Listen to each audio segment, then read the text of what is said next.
জয় শ্রীরাম, শুভ সকাল। তো আজকে আমাদের 10 দিনের যাত্রা শুরু।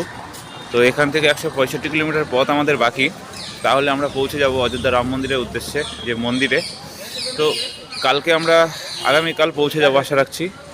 তো আমাদের সবাই রেডি হয়ে গেছে এবং আমাদের সাথে একটা ভাই অ্যাড হয়েছে।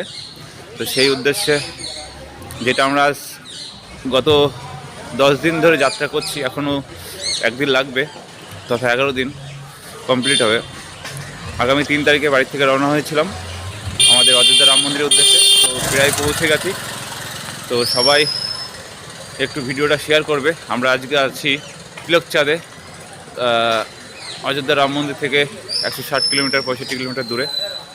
তো সবাই একটু সাপোর্ট করবে, ভালোবাসা দেবে এবং ফেসবুক পেজটাকে শেয়ার করবে ভিডিওগুলো, এবং পেজটাকে একটু ফলো করে নেবে, ইউটিউব চ্যানেলটাকে একটু সাবস্ক্রাইব করবে।